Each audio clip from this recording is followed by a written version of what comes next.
What's up, guys? It's your boy James, aka 68J with Crypto for Life, the greatest way to start your day. I'm super excited as I have a phenomenal panel of individuals that I'm really, really excited to have on the show. We're going to start with my little brother, Edo Farina. Edo, how are you? Doing great. How are you doing, James? Everything is good? Yes, sir. I am fantastic. And next, I have Chris and his wife, Maya, with Fruition Productions. Super excited to have you guys back on the show as well. Thanks how for are you having guys? us. We're doing well. Awesome. And the star of the show here, guys, I have to bring this guy in and give him his credit. This guy is absolutely phenomenal. He's pioneering, what's going on right now in the push towards exposing ETHgate. A lot of times, when you think of people and their selflessness, I love this story. I watched the video with XRP Bags. I watched several videos with him talking about, not accepting money, doing this just for the right reasons. He's extremely amazing in what he does. When I think of people like Gandhi talking about freedom, right? Or Martin Luther King talking about equality. When I think of Steven Nerayoff, I think about exposing the truth. And I think that's something that everyone in the crypto space will remember this guy for years to come. Steven, how are you doing, my friend? I'm doing well, and that was very kind of you. Thank you for the introduction. You're very welcome. It's an honor to have you on. I'm super excited. So how's everything going? I know you got a lot of stuff going on. Let's just start with how are you doing? I'm doing great. It's coming at me from all directions, but I bet. I've been doing that for years now, so I'm kind of used to it. Well, for those, I know you're very well known in the space, but for those who might not know who you are, let's just start with that. Before we get into crypto, who is Steven Nerayoff, and what was your background prior to even having anything to do with crypto? So, I was trained as a lawyer originally, but I've been in tech since the 90s when I was running internet companies in Silicon Valley. I'm really a technology guy, and it's a combination of the two that kind of got me involved in the two states that I'm involved in now, which is mostly artificial intelligence and blockchain. Nice. We just got XRP Bags, my brother, here in Las Vegas. I was with him last year at the Moon Party. Extraordinary talent, man. One of the greatest guys in the crypto space for sure. Bags, how you doing, my friend? I'm doing good. Appreciate you having me on. What's up, everybody? Hello. Wow. So guys, I sent you guys all a list of the questions. Edo, if you'd like to go to the next question, and I'm just going to have everyone just kind of ask questions so they can all be involved in this interview with Steven. Go ahead, Edo. Yeah. So first and foremost, also welcome XRP Bags. We just got on the streaming right now. So my question, Steven, I think it's very interesting to understand how did you actually get involved in crypto and why? What was the big reason that get you attracted to crypto in general? Right. So, when I was in college, I started reading Ayn Rand and even Alan Greenspan's old stuff, and a lot of the Creature from Jekyll Island, and I got really intense involved in all of that and interested in that. And like a lot of people, I thought there was going to be hyperinflation and everything. Fast forward into like 2010, and I was literally sitting at my desk, and some guy drops the Bitcoin Satoshi's white paper and says, "You got to check this thing out." And I read it, and I still remember this. Like I had these two eureka moments. It was that one, and then with the Ethereum white paper, and I said, "Whoa, is this thing a monetary system?" And it kind of blew me away because I did not, even though I'm in tech, the last thing I was expecting was a technology solution for the issues with our monetary system, and I think it is. If Bitcoin isn't, it's certainly a model for what our monetary system should be. So that's how I got involved, and I have some tweets up at 30 32 cents, something like that. I was tweeting the network statistics in 2010. That's how I first got in. Then Ethereum came a few years later. Nice. Next question for Chris and Maya. Yes. Yeah, so I guess if we're asking kind of what your track record with crypto is, how long you've been in it, what were some of the things, maybe you should talk about the thing you invented. Absolutely. Yeah, it's interesting what happens when you're really just not trying to invent something and you're trying to solve a problem, before I go into like the background stuff, I'm just talking about something more recent. When I issued, for those that haven't seen it, I issued a 3-hour conversation with the talk with Vitalik in 2015 when he asked me to restructure the foundation. That was based on like a 3-month, like McKinsey type review of every aspect of the organization. And I said, how do I release this where it just, nobody can mess with it, nobody can change it, and everybody can own it? And I said, well, why don't I just drop it into an NFT and then let people, just have their own NFT? And I did that, and now it's become a code, a name, an INFT, information NFT. And it's like a new use case for the NFT. But again, I wasn't trying to invent something. I was just trying to solve a problem.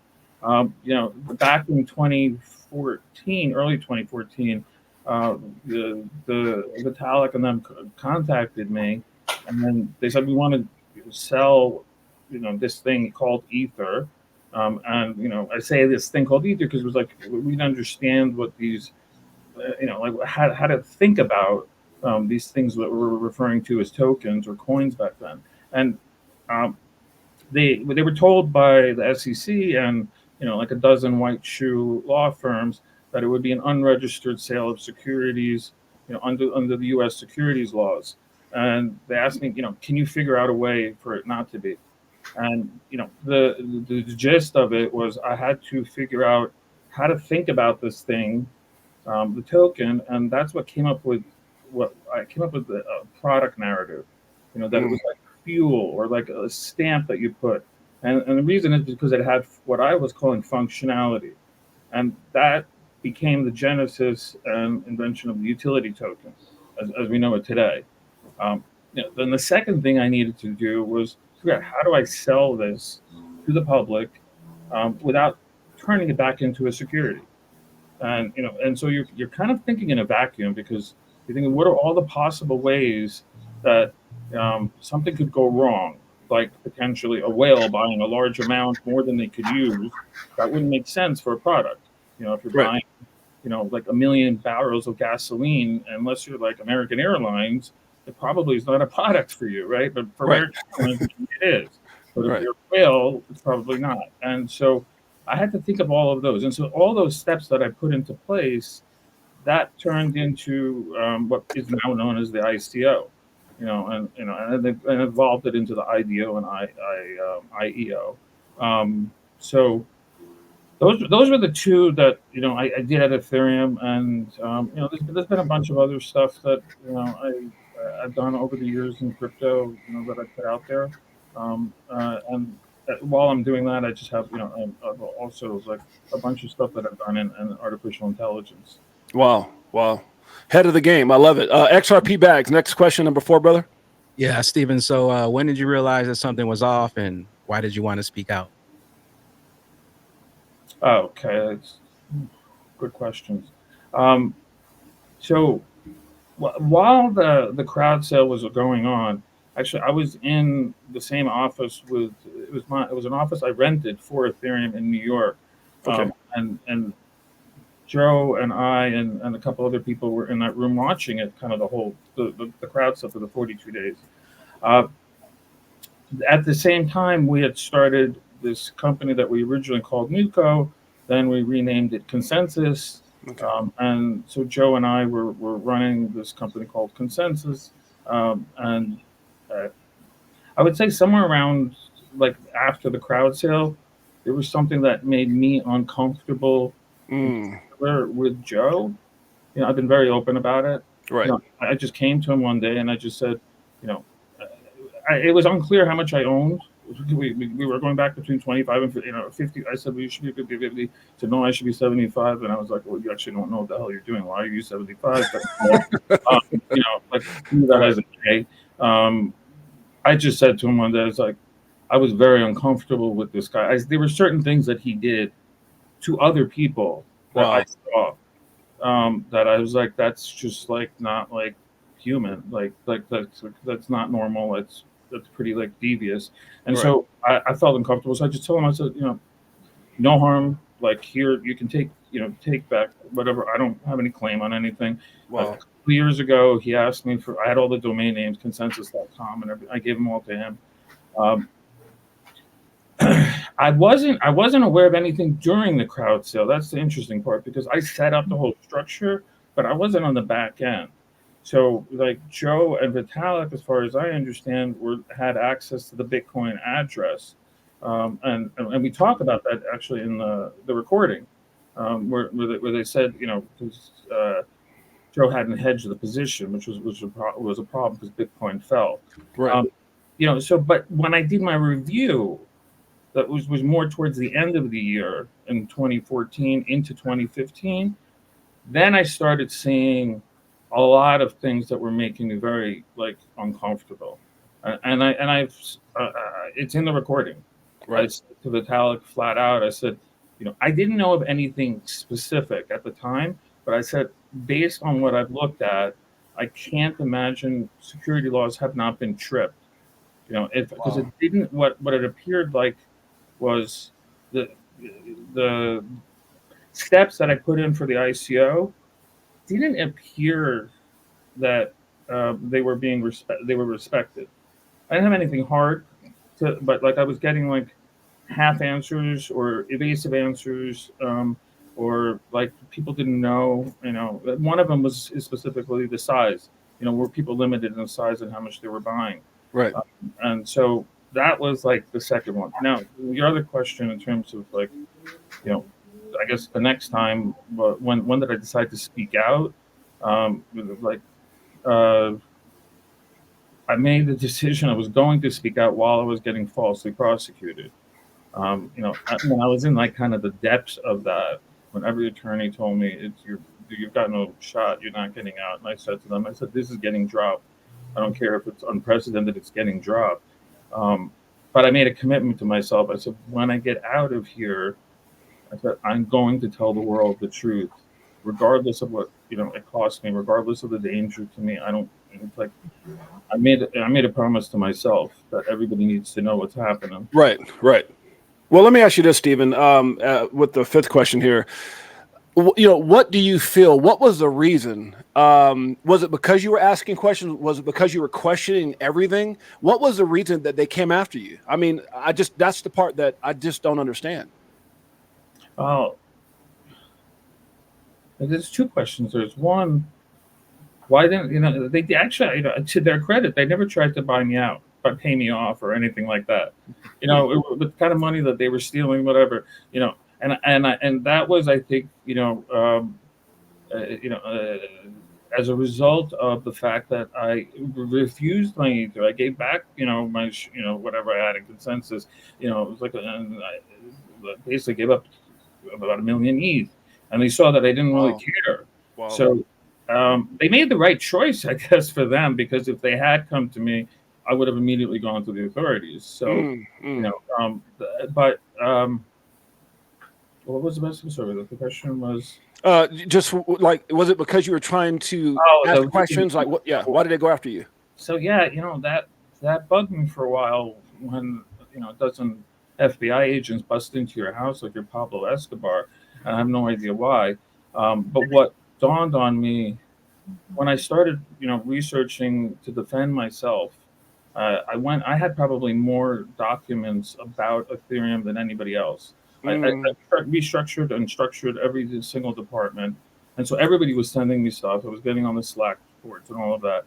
And then what I started realizing is I had documentation that actually, in particular, as we're talking about with the ETHgate and the Hinman speech, there's other stuff too, but the Hinman speech, I have documentation proving that, for example, Joe and Vitalik, who spoke to the SEC before that speech, knew that internally Ethereum didn't believe it was decentralized. And yet they went on, let him make the speech, and they went on publicly and said it was. Nobody else had that information but me. Wow. And I'm going to have Edo ask the next question. Before I do, I'm going to kind of go off the side here. It sounds, right now, especially in the movie industry, it doesn't seem like the industry is where it used to be at. And this sounds like probably the greatest movie that just hasn't been told yet. No pun intended, Fruition Productions. So I'm really excited about this story, man. I mean, it's just, it's unbelievable in so many different facets, but yet believable because you understand who we're dealing with. Edo, if you can ask the next question, my friend. Well, first, that's all. I think we all respect you for taking the risks to come out and talking the truth, actually. Yeah. So I would like to ask, did they really throw you inside a van? Yeah, it's interesting that we put that in our public filing. My attorney signed that. Wow. He swore to it, and so it was kind of shocking. But yeah, so the answer is absolutely. Yeah, they absolutely did. What they did was they took me. I had some surgery like 2 days earlier, and so they handcuffed me like this. Somebody actually asked me a really good question. They said, "How could you read anything if you were handcuffed?" Because they handcuffed me like this, and they took me in, and they just two of the agents put me in a van. One of these agents I had been teaching about crypto because and how to do catch fraud in crypto. So it was like real shocking that he was the main guy. And they put me on the floor. It was a metal van. And he basically said to me, you're not going to see your children grow up. You're going to spend decades in prison. I still had no idea what the hell was going on or what they were charging me, what they hadn't told me. And then he handed me this list on a clipboard with, I don't know how many pages it was. And I looked down at this list, and it was just all the OGs in the space. There were other people on there too, but it was like one after the other after the other. It was basically everybody that I could think of in the space. And I started flipping through it. I was like, what is this? And so that's true. And then, what they asked me was, and this went on for like over a year because they were asking my attorneys for this. So it wasn't just in the van they were asking. My attorneys said to the prosecutors, look, he doesn't have any information on criminal activity. So he's got nothing to give you.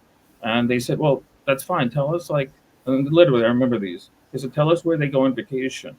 Tell us who their boyfriends or girlfriends are. Tell us where they trade their crypto.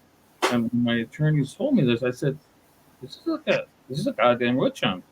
This is not actual investigative. They're just, it was like Stalin's chief of police, show me the man, I'll show you the crime. That's what it seemed to clearly be.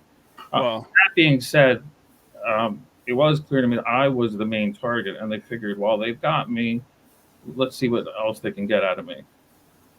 Wow, that's amazing. I mean, you hear about all these conspiracies and things like that. I think you might be the first person I've ever heard of that's actually lived that scenario. You see these things in movies, you always hear about these things, but I don't think I've ever met anyone who's actually been treated that way. As far as being thrown in the van, that's amazing.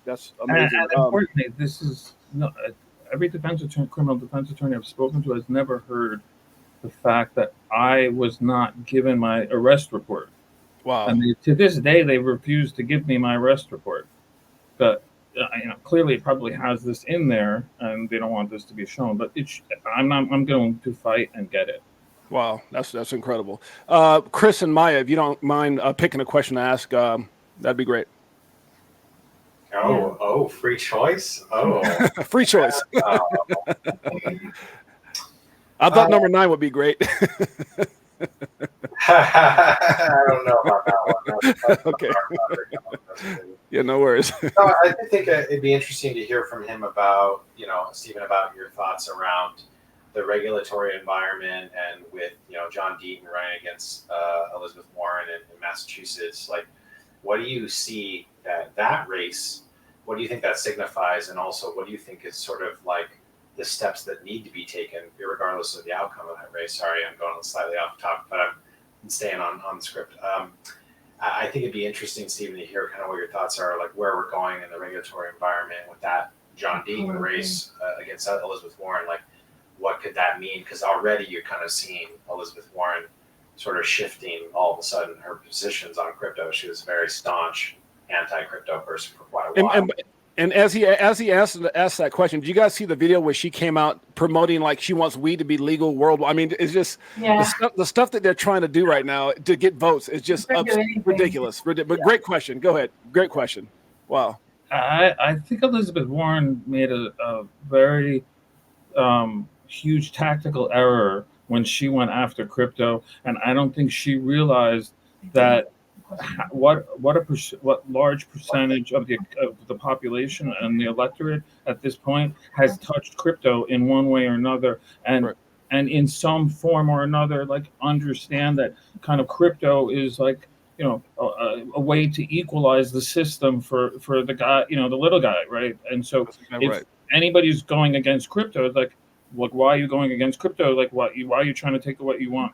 The advantages that the banks and everybody have. You want to, like, we got this one thing and you want to take this from me, and like that's kind of what goes on in people's minds, right? Because they have it in their wallet, and like they get that there's something. You can go deeper into this, but like everybody kind of gets that crypto is like the great equalizer for the average person. That's right. She made a tactical error by targeting crypto directly. She Yeah. had been targeting it indirectly through the SEC and through Gensler.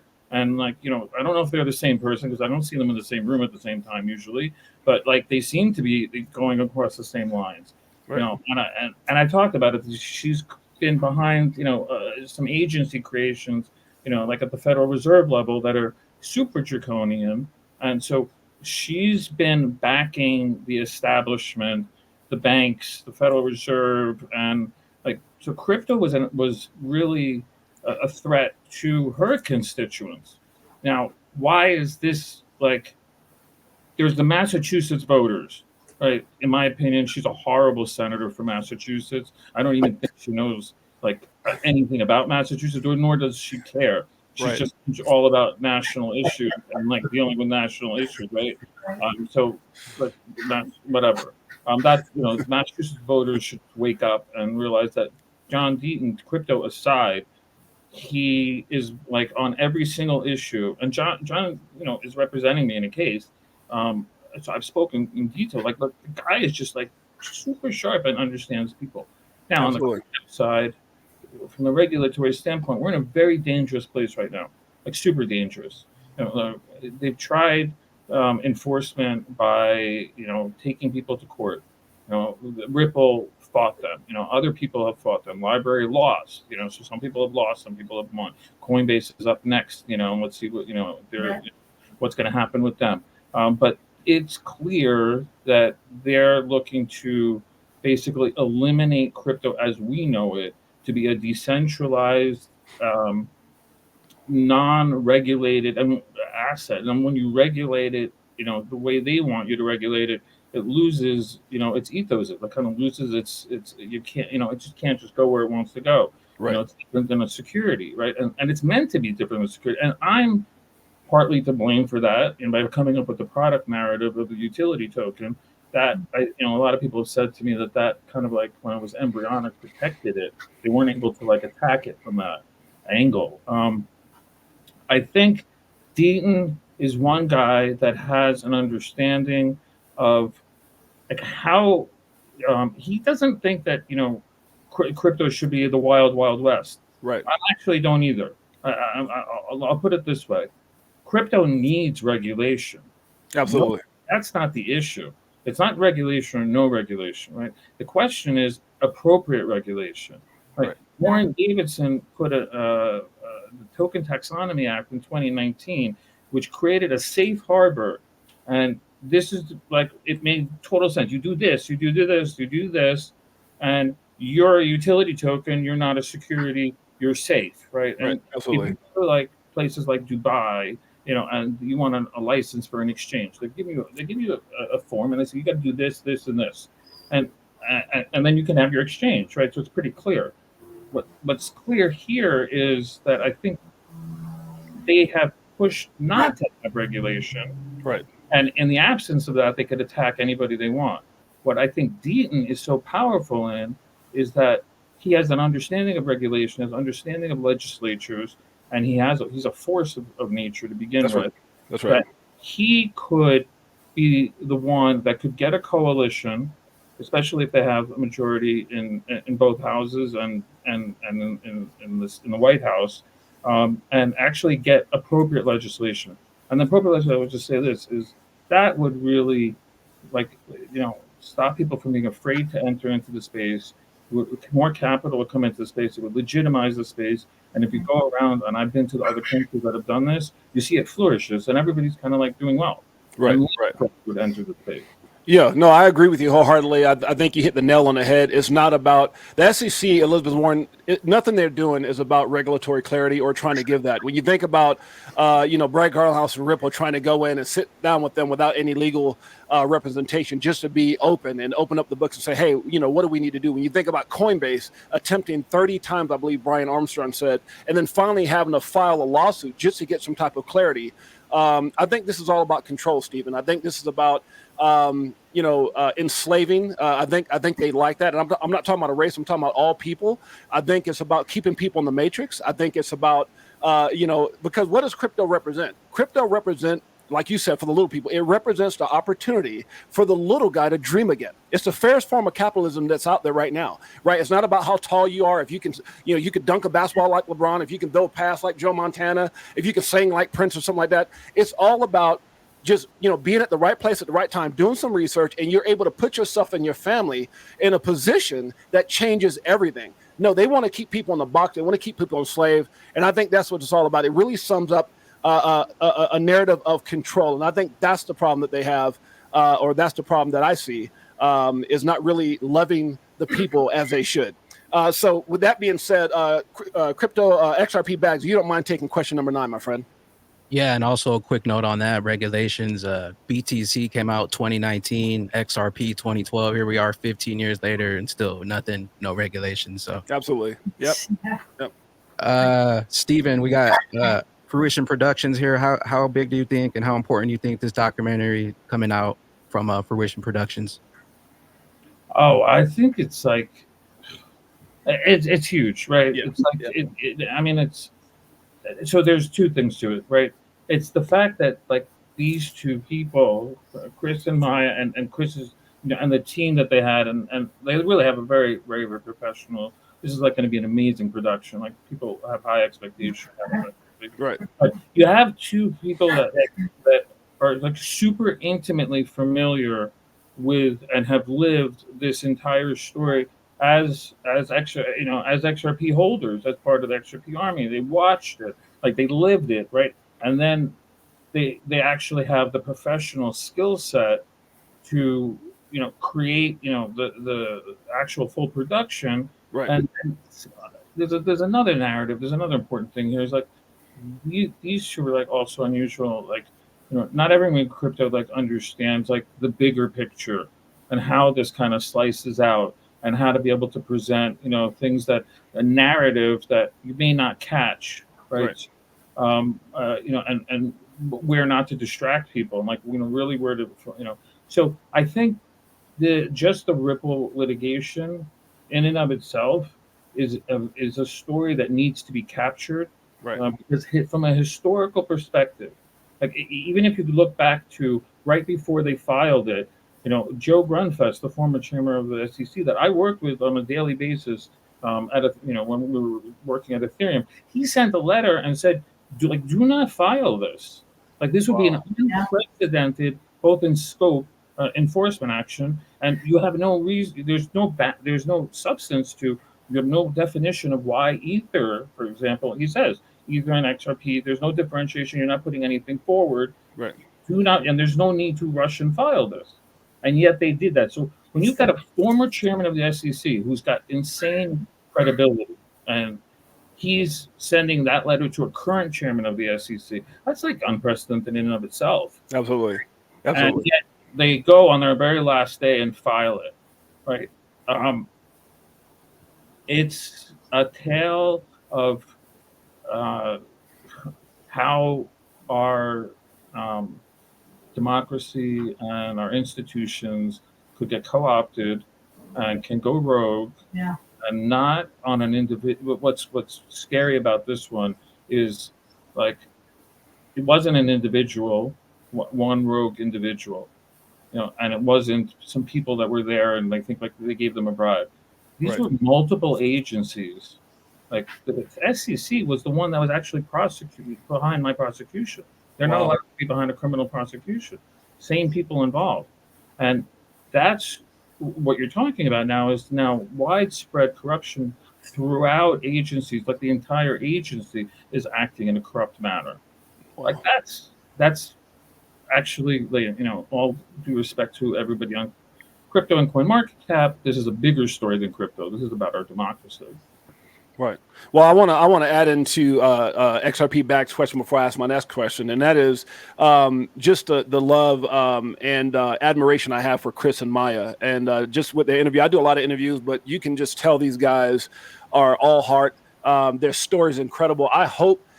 And I'll be honored if they allow me. I know after we got done, they actually messaged me and said, "Hey, we want to come back and possibly tell our story." Their story is just so profound. Now, I come from a very humbling background. I like John Deaton, welfare, the hard knocks, and all that good stuff. But when you meet people that are that authentic, it resonates on how this documentary is going to be. And I don't think I made a comment with Lewis Jackson earlier this morning. I don't think we could have two greater people telling this story. And so I'm just really, really excited about them and about this documentary. You guys are welcome. 100% I agree with that. Yeah, absolutely. So appreciate all the kind words. Thank you. no, you're welcome, brother. I definitely. And so the next question I would ask, because you talked about Ripple, what was the question here? Would you agree that Ripple's a solid company, and if so, why? Yes, and I said that there are videos on my YouTube channel, Steven Nerayoff, where I'm talking publicly about Ripple. Right. In the conversation with Vitalik, you actually hear me say, I'm explaining it. I knew Chris back in 2014, 2013. Oh wow. I know Jed, Chris, Brad, all of them. I knew them from back then. Ripple, actually, XRP follows me on X for the last 10, 11 years. Wow, that's awesome. And I was telling Vitalik, look, when they asked a question about XRP, I said it was, I don't remember if it was Chris or Brad who was, one of them said, "Oh, I don't answer questions about the token, only he does." And I said, that's like really important, because the issue we're having at Ethereum is there's all these co-founders and everybody's going around talking about it. I'm like, and when I said don't talk about it's an investment, one of the guys the next day goes on a podcast and said this could be the greatest investment in history. I'm like, wow. Yeah. Basically my point was I was holding them up as the gold standard in crypto. Wow, and nice. I think that still stands today. They're still the gold standard in terms of having a corporate environment, behind it, while still allowing it to be decentralized. Right. No, I agree wholeheartedly, and what a great answer to that question. Edo, if you don't mind taking number 11, my friend. So from all these players out there, why do you believe they came after specifically Ripple? That seems to be the one that is a legit business out there. Why did they target Ripple in particular? Yeah. I mean, look. Yes. For which reason Ripple? Yeah, I mean, look. It depends, kind of like if you look at it from a broader perspective, what were they trying to do with Ethereum, right? And so if you've got, J.P. Morgan's got this quorum, which they transfer to consensus and then and put on an Ethereum, right, and which can do cross-border payments. And cross-border payments, could lead to the reserve currency of the world, right? It's not that much of a leap to get there, right? If you have to go through this thing to go from one currency to another, this thing may become the reserve currency, right? But check the cross-border payments. So, I've heard people I know Charles, said, they're not even a smart contracts platform. And I said, well, maybe smart contracts was not what they were targeting, and we should be happy because, right. I'm not targeting Cardano, but I'm, Charles is a friend, so I'm not but I get that that's you're in, the knee-jerk reaction, but what's the ultimate thing? And I think the issue was really, if I had to say it, Ripple goes back to your question before. Ripple was too good to catch, even if you had the full strength of the federal government, unless you changed the rules, illegally blocked and tackled and did all kinds of stuff in order to slow them down, right? And so you could catch them, and you weren't going to catch them. They just had too much of a lead. There's a point where just even the government is not going to be able to catch a company, and it didn't work. I'm sure they thought it would work. But at the same time, they would have accomplished the second task, because if they got Ripple and said Ripple is, a security, and there's no reason that all the smart contract tokens would have also been classified, and you could haven't really see a world. And this is where it's scary. You could see a world where we would just have two tokens that are not securities, and Ethereum and Bitcoin. And that was the end of it. No, that makes sense. It's funny because I always refer to the Ripple, Ethereum, and SEC like the 1980s when they had the Olympic Games. I believe the star skater, her name was Nancy Kerrigan, and the lady that hired the thug was Tanya Harding. And the whole premise was to hit Nancy Kerrigan in the ankle so that she could take her place. And I believe that that's really a great analogy when you're thinking about what happened with Ripple, Ethereum, and the SEC. So XRP Bag, if you don't mind taking the next, I'm sorry, Chris and Maya, if you don't mind taking the next question. Oh, sure. What number are we on here? I think we're on 13. It's more of a comment, but I think it still comes across, and that just kind of, in my opinion, lets you know who Steven is. Go ahead. This said, I love how you always say it's not about hurting Ethereum, it's just about getting the truth out there. So I guess, how do you feel about that statement from your point of view? Yeah, I mean, I think a lot of people misunderstand. I'm not attacking Ethereum. Right. I mean, like, with all due respect to the human calculator, Vitalik, and the non-human Joe, I mean, I think it's fair to say I'm probably more responsible for, the explosion of Ethereum and its ecosystem by creating the utility token and the ICO that funded the whole thing, and allowed for it to, blow up. Like, it pains me to have to be. I'm going after bad actors that but the concept behind Ethereum. I put my heart and soul into that, right? So it's not like I want to see anything negative. People are like, oh, well, you're not doing, apparently you didn't do a good enough job. Ethereum hit a new high. I'm like, good. I'm not after the code, right? Like, Ethereum is, the smart contracts, which, had, really kind of actually came out of Ripple. That's a game changer, right? And so that should go out, so my getting the truth out is getting the truth out about the people that were originally behind Ethereum, and it's not just Joe and Vitalik. There's a lot more. There's and then there's the Hinmans of the world, and so getting the truth out about all these people, and it's unfortunately sometimes you've got something very valuable and legitimate run by very illegitimate people that are doing things illegally. Right. And so it's kind of hard for people to see the difference between the two. I think there's going to be an issue, that here's where, there's going to be a come to Jesus moment is once they realize that how concentrated it is in the hands of a few people, then what happens? Right. And I think the market is probably going to tell a lot of that, deal with that, because if you're building on something and that two people own 80, two groups own 80% of that, right? Do you really want to be putting your entire project on that chain? I don't think so. Yeah. Right. That makes a lot of sense. XRP Bag, if you don't mind going back to number 12, my friend. Yes, Steven, where do you see crypto, blockchain, distributed ledger technologies in the next 5 years? So that's a really good question. I think I lived the internet, boom in Silicon Valley, right? And it feels like it's not the same, but it rhymes, right? History rhymes, right? And so in 2000 there was the big internet crash, right? And that was and if you look at it even from a stock standpoint, it's just a little bump, right? But back then it was this crater, right? But what you saw was, they were there was nothing really productive being created, right? It was more like financial engineering, and counting eyeballs and stuff, right? But the real stuff started being created after, even like Google, right?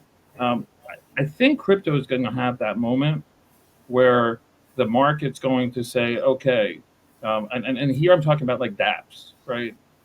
Crypto is not a casino, right? Like this, that was supposed to be a secondary thing. The main point was supposed to have decentralized applications, and those decentralized applications was really what's going to free us. It's not just owning the tokens themselves. Right. Having a bank that there is no middleman bank in there, right? But you have all the services of a bank, and it's decentralized and it's fair. That's what crypto is about. And Absolutely. so I think what in your question is there's at some point there needs to be that shift, right? And it either is going to come where the market just says, it's not accepting this until there's like real substance of products and decentralized, marketplaces and things that are being created for people that actually people can use. I said this before, but I said it's like, electricity and crypto are very similar, right? They power things, and those things improve our life, right? Right. It's not the crypto itself, right? Right. Absolutely. What crypto can allow, removing the middleman, not having to trust, right? And the decentralization. And it's kind of like somebody discovered electricity, and instead of powering, let's say, the Industrial Revolution, we just trade electricity all day long and say forget about all that other stuff and creating a better society. And crypto has the potential to do that. And I think the final point of the question is one killer dApp is going to come out. And what you see, if you look back in technology history, right, like there was a computer and everybody's looking at this and like, oh wow, this is like awesome. What do we do with it? Right? Like they really had no idea what to do with it. Right? And somebody came out with this thing called VisiCalc, which is a spreadsheet, and like that was the game changer. And all of a sudden they realized what we could do with a computer. 10 years ago, they said apps weren't going to work. Number one paid app was Fishkoi, the screensaver, right? Like Steve Jobs didn't think it was going to work. Right now, it's like trillions and trillions of dollars in apps because we had a killer app or two. Right. Crypto needs is that one killer app to show people, whoa, this does really change my life. Not just financially, but like in every other way. And so that's the moment I think, and I think that moment's going to come within the next 5 years. Awesome. One of the things I wanted to ask is, I know that you've got, we talked a little bit about, before the show, you've got some game-changing opportunity or project that you're working on, I believe, with Chris and those guys. Can you tell us a little bit about that and what that consists of? Well, yeah, I mean, like, I hate people who complain about stuff and don't have a solution, right? Right. And, like, it's so I talked about the state of crypto today. It's horrible shape, and I talk about crypto 2.0, the reboot, right? And like, how do we get there? And so my contribution to that is, it's a project that I've been working on actually since 2010. I have a bunch of inventions that I did in artificial intelligence, like when you see those boxes, like when the police body cams are on your phone, like tracking people. Well, I invented that like in 2012, right? Wow. So we have a company that has a lot of that stuff, and then we were creating a smart city application to automate city things within a municipality. What we realized was we actually have the technology, the know-how on to create what we're calling a digital twin of the entire planet. So people call it the metaverses, right? I don't really like that term. So it's more of like an immersive environment of a digital twin of the planet where you can still be you. So you're not like a cartoon in a spaceship, but you actually look like you, and it'll be a new economy, and so if you go into a store, the store actually looks like the store you go into, and instead of buying your avatar an NFT, you're going to be buying yourself a suit. You probably buy a digital version of it because you want to look good and you look like yourself. Right. people to, and you may buy physical ones to send home, right? So and there's another aspect of this that's really critical, I think. This is the structure, right, for a new world that kind of looks like our world, Right. but you can do things better, faster, cheaper. You get to teleport. I could go to the Japanese gardens in real time and see what it's like right now. That's awesome. Wow. Yeah. It gives a chance of the world to have kind of like a do-over, and we Right. can also decide on like what we want. Well, I love it. I love it. Now, because when I talked to your team, they wanted to make sure that I kept this within a certain amount of time, so I want to respect that. So I wanted to have these structured questions for that reason. Sure. We're still got about 15 minutes before we come up on the hour, so I like to take this time, if you don't mind, and I would ask everyone as you do so within the premise of the questions, and make sure that that's something that Steven is not going to put him in a precarious position. But I want to start with Edo. We'll go Chris in the XRP bag. Any freelance question that you want to ask Steven, this is your time. Let's go ahead and do that. A question that you can think of off top, maybe something you want to ask him. Go ahead, Edo.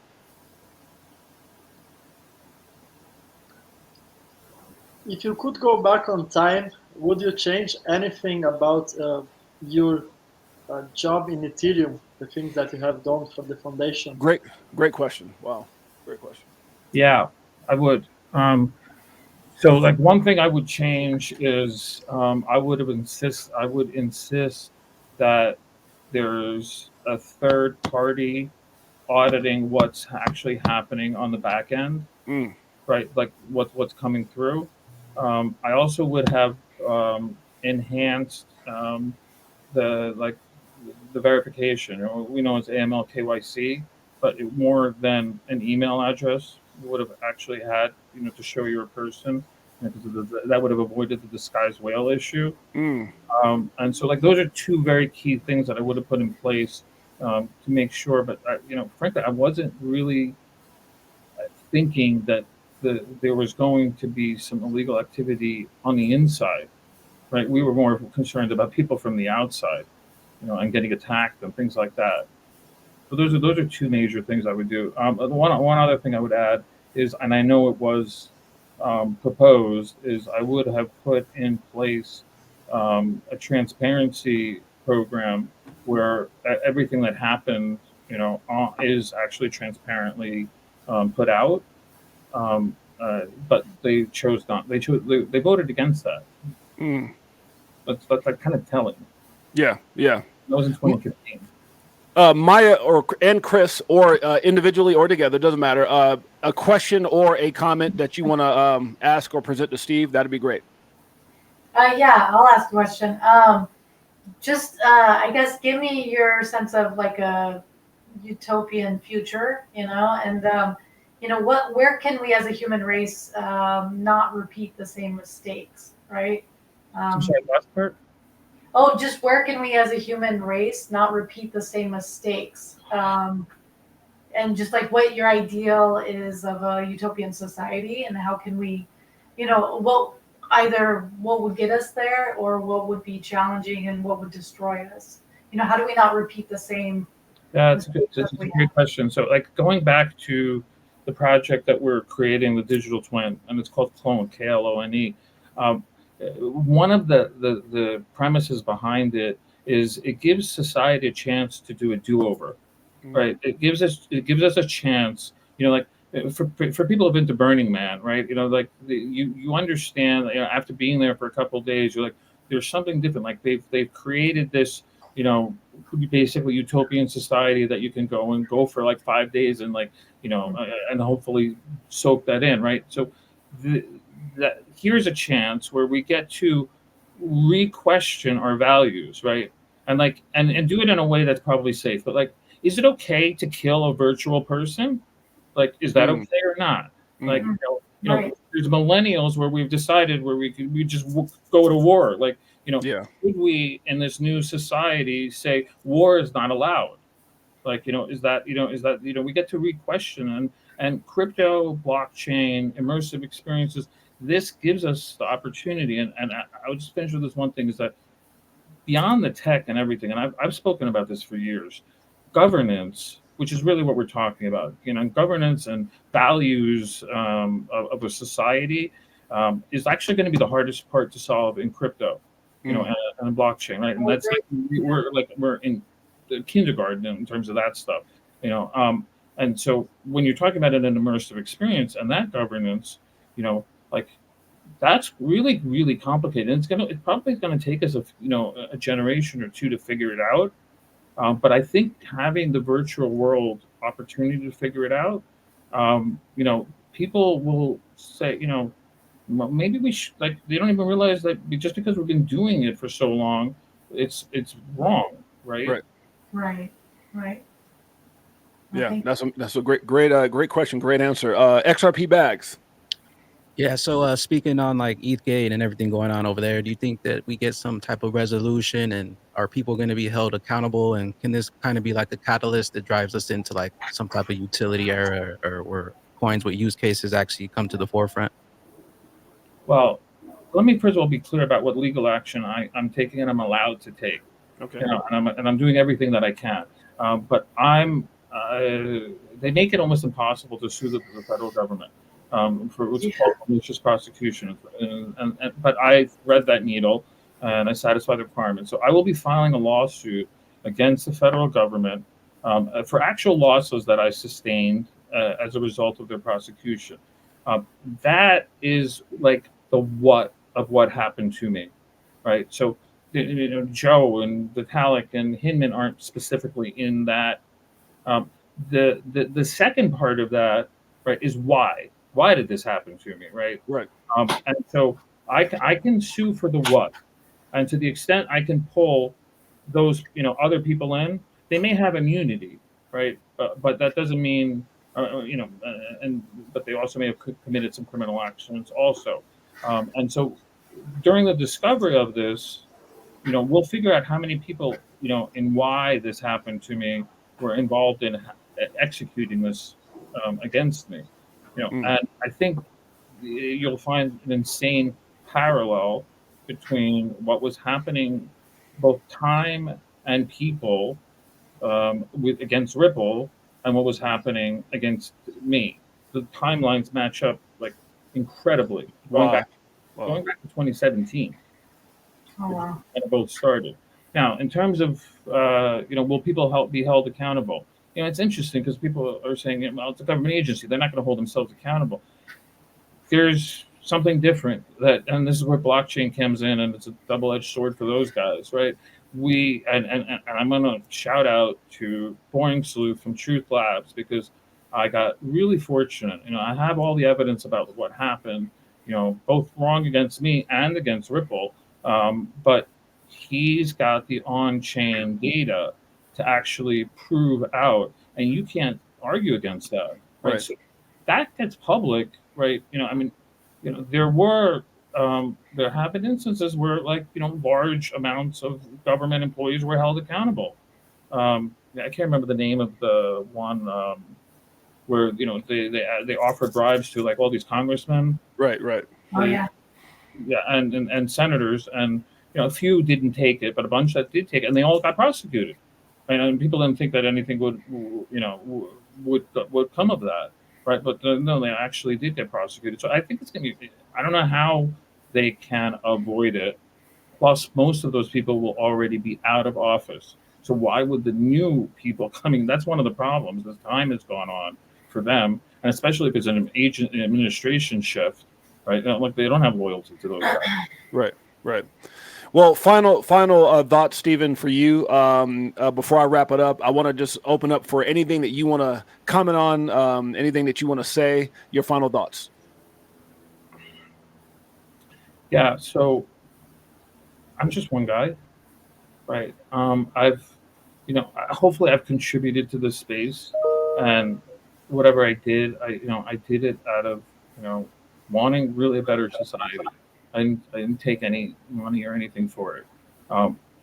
But this, having people like Chris and Maya come in, you guys having this podcast, right? Like, if I'm an ignition, or a spark, then great, then let me be used in such a way, right? But the real only way this is going to actually happen is if enough people get together and we're unified, and we're not just concerned about the price today, which, by the way, if this all gets fixed and we did what we were supposed to do, the prices would be orders of magnitude higher than they actually are. That's what people don't even realize. They're like, you're trying to knock down the price. It's like, you think Ether at 4,000? Imagine if Ether had dApps on it, it would be at like 400,000, right? It would be the most valuable asset on the planet. That's what they don't even understand, right? So like it's not even helping you financially to go along with this, but at a certain point, you also have to talk about our way of life, right? And so, I think the biggest take home is we need more people involved. That's why John Deaton getting in Senate and making this an issue, right? Like when we see this, these committees, and they're like, we're going to subpoena you, but they don't ever do anything. Right. So we need accountability, and that means enough people. And here's the point: the fact that Elizabeth Warren is clearly running scared, right? She understands the power. She's telling us right now that all of us that are in crypto have a lot of power. She's not a person that gets scared easily, right? And it's just we're not used to using it, right? And so there's a project that we're working on to try to actually help facilitate this.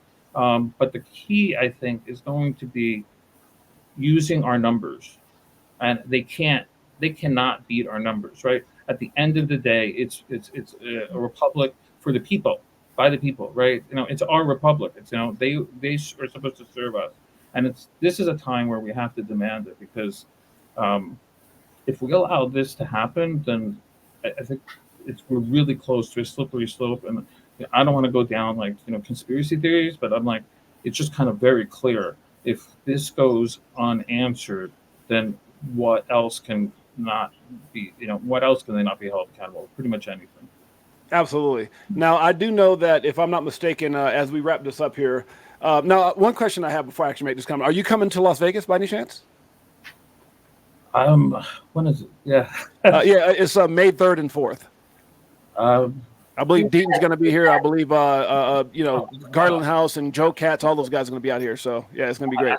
I hadn't decided on that, but I hadn't thought about it. But I think I'd like to be there. That'd be amazing. I think everyone would love it. It'd be an honor to meet you and get to know you even more in person. So with that being said, now, XRP Bags, I know not this Sunday, but next Sunday, I want to make sure that we promote that. We're scheduled to come on your show, myself, Steven, Fruition Productions, and some others. Can you tell us a little bit about that and the time on that, please? Yes, that's going to be next Sunday, 10 a.m. PST. I believe, what day is that? Sunday? 17th, maybe? 17th? Let's see. It's, let me verify that real quick. That would be on Sunday the 17th. Yes, sir. Yep, Sunday the 17th. We're going to have Steven back on with Fruition Productions, and we're going to keep the ball rolling and get this truth out and then just keep it going. Let's go. I love it. I love it. Yeah. So with that being said, guys, I appreciate you guys. I want to also give some shouts out to some people that's been super inspirational here in the last, I would say, week. Shouts out to Digital Asset Investor, DAI. Shouts out to Lewis Jackson. Shouts out to Digital's Perspective. Shouts out to Zach Rector. Shouts out to Echo. Shouts out to all those who have been a part of Fruition. John Deaton, a special shout out to Steven Nerayoff and Chris and Maya for all you guys are doing. I think it's going to change everything. It's the thing that's given a lot of people hope when it seems like at times there's not hope. And for what you guys are doing along with Steven, I think it's just a game changer. So thank you guys all for being on the show. We appreciate you guys. We love you guys. And we'll see you guys 2 Sundays from now. Also, Thank you so much. real quick, shout out to And guys, 6A for remember, having the panel individually, together. we are small drops. Together, we are the ocean. So I want to thank Steven for the inspiration, and shout outs also to Digital Assets Investor. Thank you. XRP Bags? Yep, it's a ripple effect. I just want to say shout out to 6A for having the panel together. Appreciate you. Make sure to hit the like button and to subscribe, and make sure to share this so someone else can see it that needs to see it. Appreciate you guys. Appreciate you guys. Until next time, you guys take care. Thank you. Thank you, Bye. guys. Okay, guys, the stream is ended, but we're still all here. So